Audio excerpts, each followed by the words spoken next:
নমস্কার, আমি ঋতু আর আপনারা দেখছেন আপনাদের চ্যানেল গল্পের ছবি। এখানে আমি নিয়ে আসি প্রত্যেকদিন নতুন নতুন গল্পগুলো শুধুমাত্র গল্প না, এই গল্পগুলো মানুষের সাথে ঘটে যাওয়া বাস্তব ঘটনা। এই গল্পগুলো কখনো কষ্টের, কখনো সংগ্রামের, কখনো ভালোবাসার, আবার কখনো অনুপ্রেরণার, যা আপনার হৃদয় ছুঁয়ে যাবে।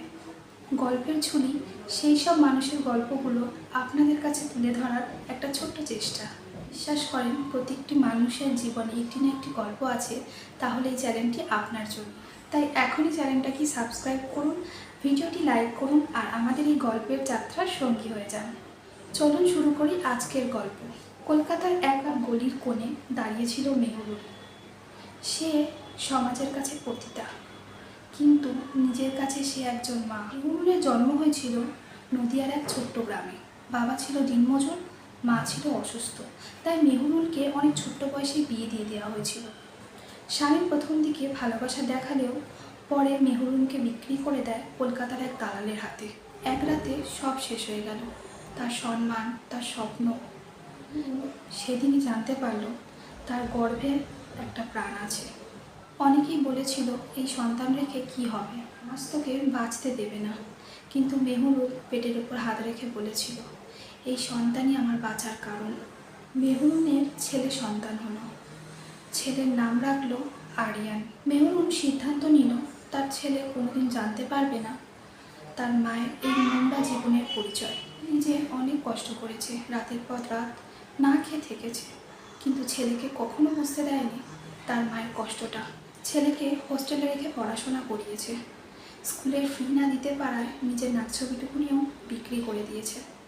আরিয়ান যেন বড় হয়ে মানুষের মতন মানুষ হয়, এটাই ছিল তার একমাত্র স্বপ্ন, একমাত্র চাওয়া।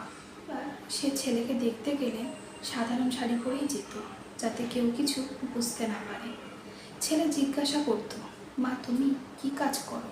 মেহরুল হেসে জবাব দিত, আমি একটা কারখানায় কাজ করি বাবা। বছর গড়ালো, আরিয়ানও বড় হলো, করে কলেজে উঠল। পড়াশোনা খুব ভালো ছিল, পড়াশোনা ভালো করে সে একটা বড় কোম্পানিতে চাকরিও পেল। আজ খুব খুশি, গর্বে তার বুক ভরে উঠল। কিন্তু সমাজ তো আর চুপ করে থাকে না।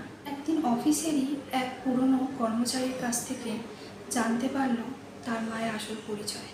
অফিসেও তখন ফিসফিসানি শুরু হয়ে গেল, ওর মা তো জানিস না রেড লাইট এরিয়া। আরিয়ান বাড়িতে এসে মায়ের সামনে দাঁড়ালো, চোখে তখন আগুন জ্বলছে, গলায় ঘৃণা। আমাকে এতদিন মিথ্যে কথা বলেছ, তুমি আসলে এই কাজ করো? তুমি আমার মা নও, আমি তোমার সাথে কোনো সম্পর্কই রাখতে চাই না। মনের পৃথিবীটা যেন থেমে গেল। সে কিছু বলতে চাইছিল, কিন্তু গলা থেকে তার যেন শব্দই বার হচ্ছিল না।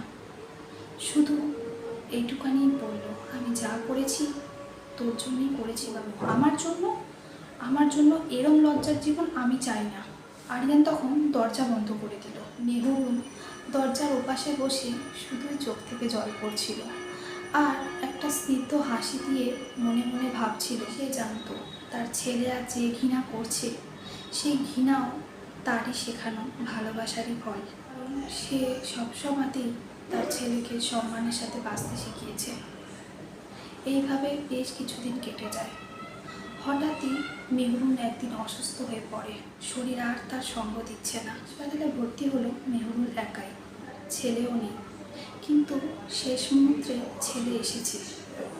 আরিয়ান মায়ের বেডের পাশে দাঁড়িয়ে শুধু কাঁদছিল, কাঁদতে বলল, মা আমায় ক্ষমা করে দাও, আমি বুঝতে পারিনি মা, তুমি আমার জন্য এত কষ্ট করেছো, না জানিয়ে তুমি এতদিন কত কষ্ট সহ্য করেছো। মৃদু হাসল আর বলল, মা কখনো রাগ করে না বাবা, মা শুধু ভালোই বাসে। এক ফোঁটা চোখ থেকে জল বের হলো, ব্যাস সব শেষ। শরীরটা কেমন নিস্তেজ হয়ে গেল। 1 মাস পর আরিয়ান নিজের পরিচয়ের আগে একটাই কথা বলতো, আমি মেহরুলের ছেলে, যে আমাকে জন্ম দিয়েছে, আমাকে মানুষ করেছে। সমাজ আজও মেহরুলকে পতিতা বলবে, কিন্তু এক ছেলের কাছে সে ছিল পৃথিবীর সবচেয়ে পবিত্র নাম, মা। বন্ধুরা, আজকের গল্পটি এখানেই শেষ। গল্পটি যদি আপনাদের হৃদয় ছুঁয়ে থাকে তাহলে একটা লাইক দিয়ে পাশে থাকবেন। আপনাদের মতামত আমার কমেন্ট বক্সে জানাবেন, চ্যানেলটিকে সাবস্ক্রাইব করে দেবেন। আমি ঋতু আজকের মতন এখানেই বিদায় নিচ্ছি। দেখা হবে আপনাদের সাথে পরের আবার একটা নতুন গল্পের সাথে, নতুন কোনো অনুভূতি নিয়ে। টাটা।